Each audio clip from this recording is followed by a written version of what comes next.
Hi hello friends, welcome back to my YouTube channel. ನಾನು ಇವತ್ತು ಬೇಳೆ ಹೋಳಿಗೆ ಮತ್ತು ಹೋಳಿಗೆ ಕಟ್ಟಿನ ಸಾರು ಮಾಡ್ತಾಯಿದ್ದೀನಿ. ಬನ್ನಿ ಹೇಗೆ ಮಾಡೋದು. ಹೀಗೆ ಒಂದು ಪಾತ್ರೆಗೆ ನಾನು 2 ಲೋಟ ಅಷ್ಟು ಬೇಳೆ ತೊಗೊಂಡಿದ್ದೀನಿ. ಚೆನ್ನಾಗಿ ತೊಳ್ಕೊಂಡು ನೀರು ಹಾಕಿ ಬೇಯೋದಕ್ಕೆ ಇಟ್ಟಿದ್ದೀನಿ ಫ್ರೆಂಡ್ಸ್. ಅದು ಬೇಯೋದ್ರೊಳಗೆ ಇನ್ನೊಂದು ಕಡೆ ಒಂದು ಸಣ್ಣ ಪಾತ್ರೆ ತೊಗೊಂಡು ಅದರಲ್ಲಿ ಮೈದಾ ಹಿಟ್ಟು, ಅರಿಶಿನ, ಎಣ್ಣೆ, ಸ್ವಲ್ಪ ಉಪ್ಪು ಹಾಕಿ ನೀರು ಹಾಕಿ ಚೆನ್ನಾಗಿ ನಾದಿ ಕಲಿಸ್ಬೇಕು ಫ್ರೆಂಡ್ಸ್. ಲಾಸ್ಟಿಗೆ ಸ್ವಲ್ಪ ಎಣ್ಣೆ ಹಾಕಿ ಇನ್ನೊಂದು ಸತಿ ಚೆನ್ನಾಗಿ ಕಲಸಿ ಒಂದು ಪಾತ್ರೆ ಮುಚ್ಚಿ ನೆನೆಯೋದಕ್ಕೆ ಬಿಡಬೇಕು. ಅಷ್ಟರೊಳಗೆ ಮತ್ತೆ ನಾವು ಬೆಲ್ಲನ ಪುಡಿ ಮಾಡ್ಕೊಳ್ಳೋಣ. ನಾನು 2 ಲೋಟ ಬೇಳೆ ತೊಗೊಂಡಿನಲ್ಲ, 2 ಲೋಟ ಬೆಲ್ಲ ತೊಗೊತೀನಿ. ನೋಡಿ ಬೇಳೆ ಚೆನ್ನಾಗಿ ಕುದೀತಾ ಇದೆ. ನೋಡಿ ಈ ಥರ ಆದರೆ ಸಾಕು.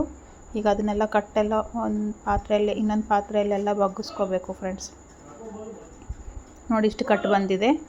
ಈಗೆಲ್ಲ ಕಟ್ಟೆಲ್ಲ ಚೆನ್ನಾಗಿ ಬಗ್ಗಿಸ್ಕೊಂಡ್ಮೇಲೆ ಬೆಲ್ಲನೆಲ್ಲ ಹಾಕಿ ಚೆನ್ನಾಗಿ ಮಿಕ್ಸ್ ಮಾಡಿ ಬೆಲ್ಲ ಕರಗೋವರೆಗೂ ಬಿಡಬೇಕು ಫ್ರೆಂಡ್ಸ್. ಈಗ ನೋಡಿ ಚೆನ್ನಾಗಿ ಬೆಲ್ಲ ಎಲ್ಲ ಕರಗಿದೆ, ಬೇಳೆನೂ ಎಲ್ಲ ಬೆಂದ್ಕೊಂಡಿದೆ. ಆಮೇಲೆ ಅದಕ್ಕೆ ಏಲಕ್ಕಿ ಶುಂಠಿ ಪೌಡ್ರ್ ಹಾಕಿ ಚೆನ್ನಾಗಿ ಮಿಕ್ಸ್ ಮಾಡಿ 2 ನಿಮಿಷ ಬಿಸಿ ಮಾಡಿದರೆ ಸಾಕು. ಗ್ಯಾಸ್ ಆಫ್ ಮಾಡಿ ಫುಲ್ ತಣ್ಣಗಾಗೋದು ಬೇಡ, ಸ್ವಲ್ಪ ಬಿಸಿ ಇರುವಾಗಲೇ ಮಿಕ್ಸಿ ಮಾಡ್ಕೊಳ್ಳೋಣ ಫ್ರೆಂಡ್ಸ್. ಸ್ವಲ್ಪ ಬಿಸಿ ಇದ್ದಾಗೆ ಮಾಡಿಕೊಂಡ್ರೆ ಬೇಳೆ ಎಲ್ಲ ಚೆನ್ನಾಗಿ ನುಣ್ಣಗಾಗುತ್ತೆ, ಇಲ್ಲಾಂದರೆ ಆಗಲ್ಲ. ನೋಡಿ ಈ ಥರ ಆದರೆ ಸಾಕು. ನೋಡಿ ಚೆನ್ನಾಗಾಗಿದೆ. ನಾನು ರುಬ್ಕೊಂಬಂದೆ. ಇದನ್ನು ಸ್ವಲ್ಪ ಆರೋದಕ್ಕೆ ಬಿಟ್ಟು ಅಷ್ಟರೊಳಗೆ ಕಟ್ಟಿನ ಸಾರಿಗೆ ಮಸಾಲೆನ ರೆಡಿ ಮಾಡ್ಕೊಳ್ಳೋಣ.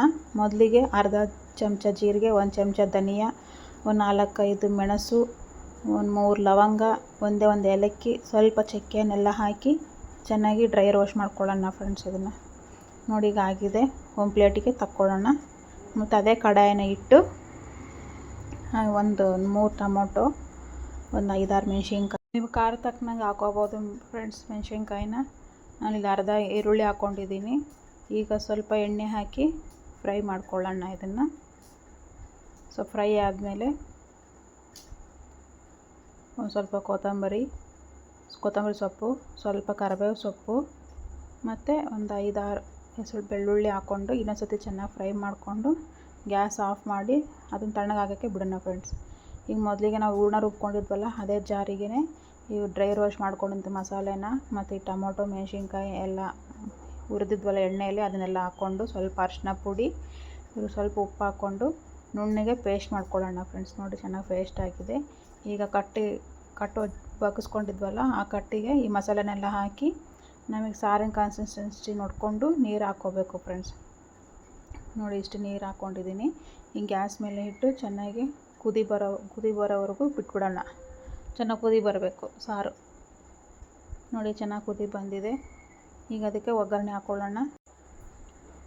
ಎಣ್ಣೆ ಹಾಕಿ ಸ್ವಲ್ಪ ಸಾಸಿವೆ ಚಟಪಟ ಅಂದಮೇಲೆ ಜೀರಿಗೆ, ಒಂದು ಒಣಮೆಣಸಿನ್ಕಾಯಿ, ಸ್ವಲ್ಪ ಕರಿಬೇವು ಸೊಪ್ಪು ಹಾಕಿ ಚೆನ್ನಾಗಿ ಫ್ರೈ ಆದಮೇಲೆ ಸಾರಿಗೆ ಒಗ್ಗರಣೆ ಹಾಕೋದು ಫ್ರೆಂಡ್ಸ್.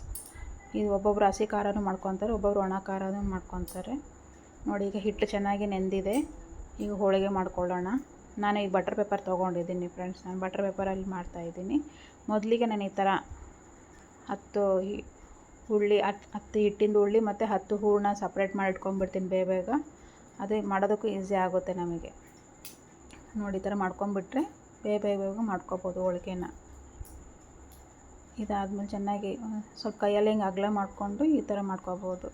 ಹೋಳಿಗೆ ಬರಲ್ಲ ಅನ್ನೋರು ಟ್ರೈ ಮಾಡ್ಬೋದು ಫ್ರೆಂಡ್ಸ್, ತುಂಬ ಈಸಿ ಇದೆ. ನನಗೂ ಮೊದಲಿಗೆ ಬರ್ತಾಯಿದ್ದಿಲ್ಲ ಹೋಳಿಗೆ ಮಾಡೋದಕ್ಕೆ. ಇಲ್ಲಿಗೆ ಹಿಟ್ಟು ನೀರು ಕಾಯಿಸ್ಕೊಂಡ್ರೆ ಹೂರಣ ಗಟ್ಟಿ ಆಗ್ತಿತ್ತು, ಇಲ್ಲಾಂದರೆ ಹೂರಣ ನೀರಿಗಾದರೆ ಹಿಟ್ಟು ಗಟ್ಟಿ ಹಂಗೆ ಆ ಥರ ಆಗ್ತಿತ್ತು. ಮಾಡಿ ರೂಢಿಯ ಮಾಡಿಕೊಂಡು ಈಗ ಒಂದು ಲೆವೆಲ್ಗೆ ಬಂದಿದೆ ಫ್ರೆಂಡ್ಸ್. ಚೆನ್ನಾಗಿ ಬರುತ್ತೆ ಈಗ ಮಾಡೋದಕ್ಕೆ ನನಗೂ. ನಾನು ಸಣ್ಣದಾಗೆ ಮಾಡ್ತೀನಿ ಹೋಳಿಗೆ, ದೊಡ್ಡದೇನು ಮಾಡಲ್ಲ. ಈಗ ನೋಡಿ ಹಂಚು ಕಾದಿದೆ. ಹಂಚಿಗೆ ಹಾಕಿ 2 ಕಡೆ ಚೆನ್ನಾಗಿ ಬೇಯಿಸ್ಕೊಂಡ್ರೆ ನಮ್ಮದು ಹೋಳಿಗೆ ರೆಡಿ ಆಗುತ್ತೆ ಫ್ರೆಂಡ್ಸ್.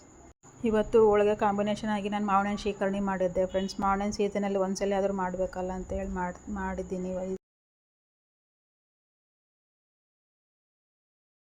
ನೋಡಿ ಎಷ್ಟು ಸಾಫ್ಟಾಗಿ ಬಂದಿದೆ ಹೋಳಿಗೆನು. ನೋಡಿ ಹೋಳಿಗೆ ರೆಡಿ ಆಯಿತು ನಮ್ಮದು.